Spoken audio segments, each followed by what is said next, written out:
ٹھیک ہے، یہ سب بچے جان لیں اچھی طرح سے کہ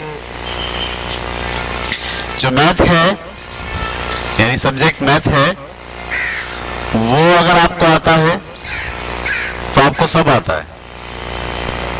ایجوکیشن کی دنیا میں میتھ ریڑھ کی ہڈی کی حیثیت رکھتا ہے۔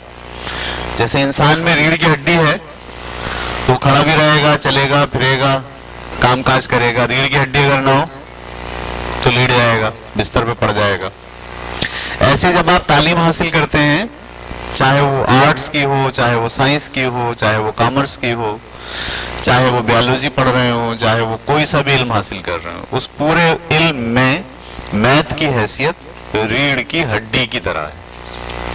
صحیح ہے؟ اگر آپ کو میتھ آتا ہے تو آپ بیالوجی بھی آسانی سے پڑھ سکتے ہو، کمپیوٹر بھی آسانی سے سیکھ سکتے ہو۔ اگر آپ کے میتھ کے کانسیپٹ کلیئر ہیں تو آپ آرٹ بھی پڑھ سکتے ہو۔ آرٹ، ڈرائنگ ہوتی ہے نا، ڈرائنگ، اس میں بھی میتھ لگتا ہے۔ اگر آپ کا میتھ کا کانسیپٹ ہوگا تو ڈرائنگ بھی آسان لگے گی آپ کو۔ اگر آپ کو میتھ آتا ہے تو آپ کو جغرافیہ پڑھنا بھی آسان ہوگا۔ کوئی علم ایسا نہیں ہے کہ جس میں آپ میتھمیٹکس کے بغیر جو ہے وہ ترقی کر سکتے ہو۔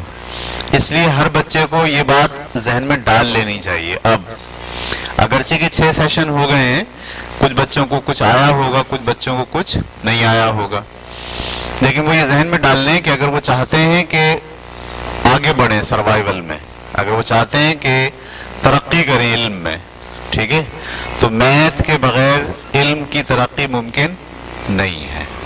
آج اگر وہ بات نہیں سیکھ پائے تو اگلے سال کوشش کریں، اگلے سال نہیں سیکھ پائے تو اگلے سال کوشش کریں۔ یعنی جب بھی آپ پڑھنے بیٹھے ہیں اور آپ کہیں پھنس رہے ہو، کسی بھی مضمون میں پھنس رہے ہو، آپ کو سمجھ نہیں آ رہا ہو یہ کیا ہو رہا ہے، تو آپ کے دماغ میں ایک دم گھنٹی بجنی چاہیے کہ یہ مسئلہ کس کا ہے؟ میتھ کا ہے۔ میتھ اگر آئے گا، ٹھیک ہے، تو پھر ہمیں یہ بات سمجھ میں آئے گی۔ ہر چیز جو ہے وہ میتھ کے ذریعے سے سمجھی جاتی ہے۔ ہر چیز، فزکس ہے، کیمسٹری ہے۔ آپ کیمسٹری پڑھ رہے ہیں 9th والے، میتھ کے بغیر پڑھ سکتے ہیں؟ آپ کو میتھ نہیں آتا ہوگا، کیمسٹری سمجھ میں نہیں آئے گی، ٹھیک ہے۔ فزکس والے پڑھ رہے ہیں، فزکس والا تو پڑھ ہی نہیں سکتا، بغیر میتھ کے تو فزکس ہو ہی نہیں سکتی۔ تو میتھ کا سیکھنا بہت ضروری ہے۔ اس لیے آج آپ نے یہ 6 کلاسز لی ہیں، 6 سیشن لیے ہیں، اس میں کچھ باتیں سمجھ میں آئیں، کچھ نہیں آئیں، کوئی بات نہیں۔ ابھی آپ 6ٹھی 7ویں میں ہو، اب آپ اگلے سال جاؤ گے 8ویں میں، آپ کو پھر ساری توجہ کس پہ دینی ہے؟ میتھ پہ۔ پھر آپ 9ویں میں جاؤ گے، ساری توجہ کس پہ دینی ہے؟ میتھ پہ۔ کیمسٹری کے اندر جو میتھمیٹیکل آپریشن ہے اس پہ۔ 10ویں جماعت میں آپ آؤ گے تو فزکس اور میتھ تو پڑھو گے وہاں۔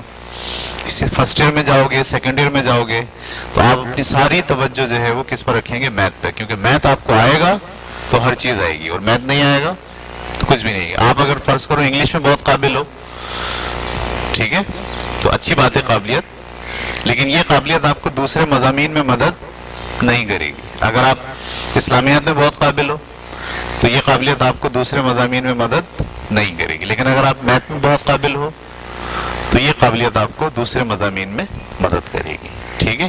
یہ بات آپ کو پکڑ لینی چاہیے دانت سے کہ اگر آپ کو میتھ آتا ہے تو سب کچھ آتا ہے، اور اگر آپ کو میتھ نہیں آتا ہے تو کچھ بھی نہیں آتا۔ اس لیے سب لوگ بہت دماغ لڑایا گیا تو میتھ کی کلاس جب ہو تو بڑی توجہ کے ساتھ نا، اس لیے کہ آپ ایسے سمجھو یہ وہ چابی ہے جس سے ہر تالا کھلتا ہے۔ ماسٹر کی کہتے ہیں نا بھئی، ایک چابی ایسی ہوتی ہے سارے تالے کھل جائیں گے، جس سے یہ میتھ ایسی چابی ہے جس سے سارے تالے کھلیں گے۔ سوشل اسٹڈیز، جغرافیہ، صحیح ہے، کیمسٹری، فزکس، حتیٰ کہ بیالوجی میں بھی جب آپ فرسٹ ایئر میں بیالوجی پڑھتے ہیں تو وہاں تو میتھ کا استعمال نہیں ہوتا، سیکنڈ ایئر میں پڑھتے نہیں ہوتا، لیکن جیسے آپ آگے پڑھتے ہیں اور میڈیسنس کے بارے میں پڑھتے ہیں، ان کی ریشو کیا ہے، وہ کیسے ملتے ہیں، کون سے کیمیکل ریئیکشن ہوتے ہیں، پھر آپ جب ڈاکٹر بن جاتے ہو تو پھر ڈاکٹر کو بھی ریسرچ کرنی ہوتی ہے نا، وہاں پر بھی میتھ چاہیے ہوتا ہے۔ تو بہت سارے لوگ بیچارے جو میتھ کے ڈر سے بیالوجی پڑھتے ہیں وہ آگے جا کے پھنس جاتے ہیں، اس لیے کہ آگے ان کو سارا کام کس میں کرنا پڑتا ہے؟ میتھمیٹکس میں کرنا پڑتا ہے۔ تو یہ آپ کو سیکھنا بہت ضروری ہے۔ اسی طرح جب آپ بڑے ہو جائیں، ٹھیک ہے، اور آپ شادی شدہ ہو جائیں، آپ کے بچے ہو جائیں، تو ان پر بھی خاص توجہ آپ کو کس پہ دینی ہے؟ میتھ پہ دینی ہے، اس لیے کہ بچے ویک رہتے ہیں سارے مضامین میں اگر ان کا میتھ ویک ہو. صرف میتھ جو ہے نا سوچنا بھی سکھاتا ہے آپ کو، غور و فکر کرنا بھی سکھاتا ہے، اس میں کمیونیکیشن جو دماغی کمیونیکیشن ہوتی ہے نا وہ بھی چل رہی ہوتی ہے میتھ میں. عام سبجیکٹ میں اتنی نہیں چلتی جتنی میتھ میں چلتی ہے، لاجک بھی چلتی ہے، کانسیپٹ بھی چلتے ہیں، اس لیے میتھ کا اسٹرانگ ہونا بہت ضروری ہے. ٹھیک ہے.